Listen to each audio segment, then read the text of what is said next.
Early 1960s में Ferruccio Lamborghini कोई super car icon नहीं थे। वो एक ट्रैक्टर कंपनी चलाते थे, a rich one but still a tractor गाय।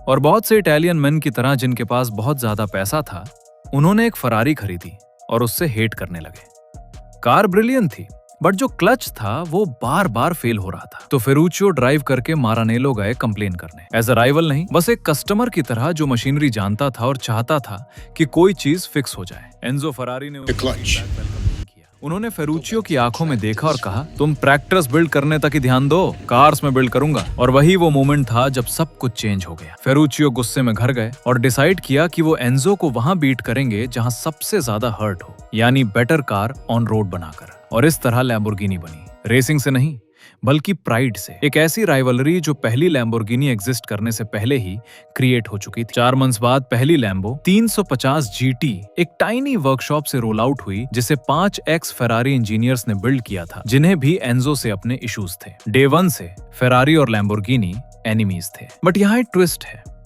ये कभी भी एक रेसिंग राइवलरी नहीं थी। फेरारी हमेशा से मोटरस्पोर्ट के लिए जीती थी, लैम्बोर्गिनी को इससे कोई लेना देना नहीं था।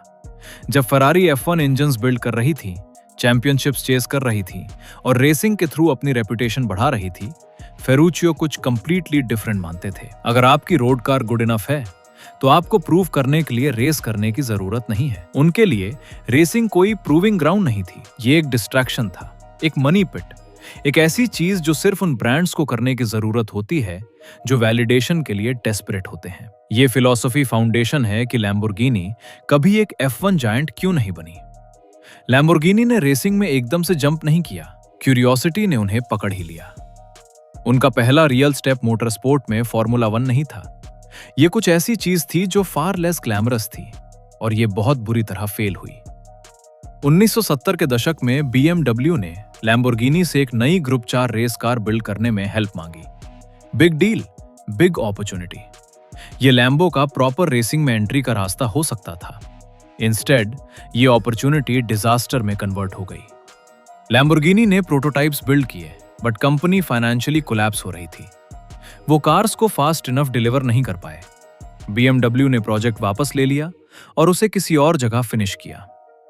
ये लैम्बोर्गिनी का रेसिंग के साथ पहला रियल एनकाउंटर था। फिर उन्होंने नेक्स्ट अटेम्प्ट 1989 में किया। इस बार वो स्ट्रेट फॉर्मूला 1 में गए।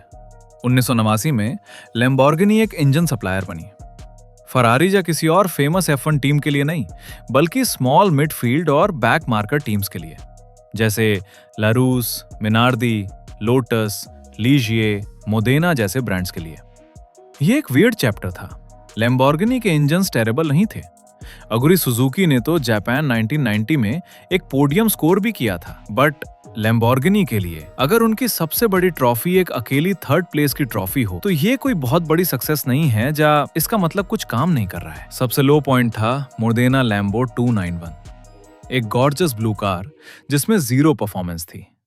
ये एक सीजन में 26 टाइम्स क्वालिफाई करने में फेल रही। इमेजिन करो स्कूल में 31 डेज इन अ रो आना और दूर से ही वापस भेज दिया जाना। ये था मोदेना का हाल।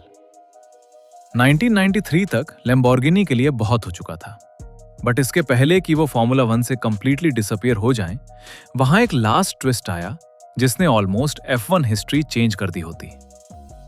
मैक्लारेन 1993 में डेस्परेट थे। उनके फोर्ड कॉसवर्थ इंजन्स पावर में डाउन थे, कंपटीशन से 70 हॉर्स पावर वीकर थे और सेना ऑलरेडी टीम छोड़ने का सोच रहे थे। तो रॉन डेनिस, जो मैक्लारेन के टीम बॉस थे, उन्होंने सीक्रेटली 1994 के लिए ऑल्टरनेटिव्स टेस्ट करना स्टार्ट किया। और तभी कुछ अनबिलीवेबल हुआ। एस्टोरिल में एक क्वाइट टेस्ट डे पर एयरटन सेना एक कंप्लीटली व्हाइट मैक्लारेन में बैठे। कोई लोगोस नहीं, कोई स्पॉन्सर्स नहीं, बस एक प्रोटोटाइप चैसी जिसमें लैम्बोर्गिनी V12 फिट था, द मैक्लारेन लैम्बोर्गिनी MP48P। एक ऐसी कार जो इतनी स्ट्रेंज थी कि लोग अब इससे थे मिक्लैम्बो बुलाते हैं। और क्रेजी पार्ट ये है कि सेना को ये बहुत पसंद आई। लैम्बो V12 एक मॉन्स्टर था। सेना के खुद के मुताबिक फाइनली उन्हें कुछ ऐसी चीज मिली जिसके साथ वो फाइट कर सकते थे।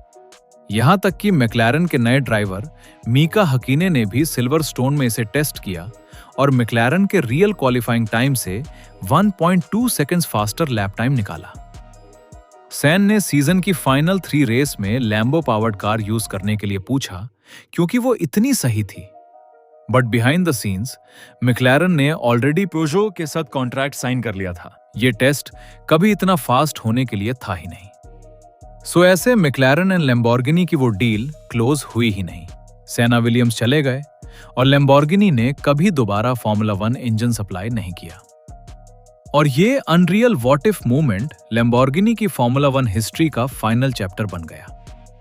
लैम्बोर्गिनी के ब्रीफ फॉर्मूला 1 एक्सपेरिमेंट ने कंपनी के बारे में कुछ इंपॉर्टेंट रिवील किया। जहां बाकी F1 ब्रांड्स जैसे कि फरारी, मर्सिडीज और होंडा ने स्ट्रगल करने के बाद खुद को रीबिल्ड किया, वापस आए और चैंपियनशिप जीती, बट लैम्बोर्गिनी ने गिव अप कर दिया। बस साइलेंस। लैम्बोर्गिनी के नाम की चाहे कितनी भी हाइप क्यों ना हो, सच तो ये है कि लैम्बोर्गिनी कभी भी एक फाइनेंशियली स्टेबल कंपनी नहीं रही कि इतने लंबे समय तक एक फॉर्मूला 1 टीम बिल्ड कर सके। फेरुचियो ने 1963 में कंपनी बिल्ड की और 1973 आते आते उन्हें कंपनी सेल करने के लिए मजबूर होना पड़ा बिकॉज ऑफ ऑयल क्राइसिस। नए ओनर्स के अंदर लैम्बोर्गिनी 4 इयर्स बाद 1978 में बैंकरप्ट हो गई। 80s में मिमरान ब्रदर्स ने उन्हें दोबारा रेस्क्यूड किया, जिन्होंने फिर कंपनी 1987 में क्राइसलर को सेल कर दी। फिर क्राइसलर ने 1994 में टीम एक थाई मलेशियन ग्रुप को बेच दी और फाइनली उस ग्रुप ने दोबारा 1998 में फॉक्सवैगन को सेल कर दिया। तभी जाकर लैम्बोर्गिनी को फाइनली लॉन्ग टर्म स्टेबिलिटी मिली।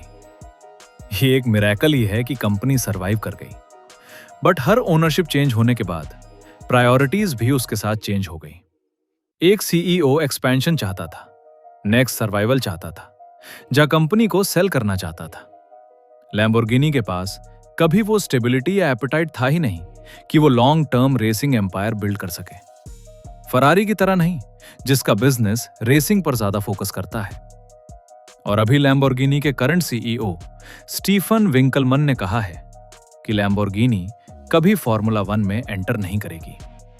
इसलिए नहीं क्योंकि उनके पास टेक्नोलॉजी नहीं थी, बल्कि इसलिए क्योंकि फेरुचियो ने कभी खुद भी नहीं चाहा था कि उनकी कंपनी फर्स्ट प्लेस में ही एक रेसिंग टीम बने।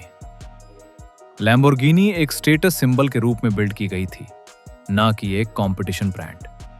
और यही फिलॉसफी आज भी कंपनी की इंपॉर्टेंस दिखाती है। सो हो सकता है कि एक दिन अगर स्टार्स, फंडिंग और स्टेबिलिटी अलाइन हो, तब शायद ये iconic Italian bull finally formula 1 में परफॉर्म कर सके।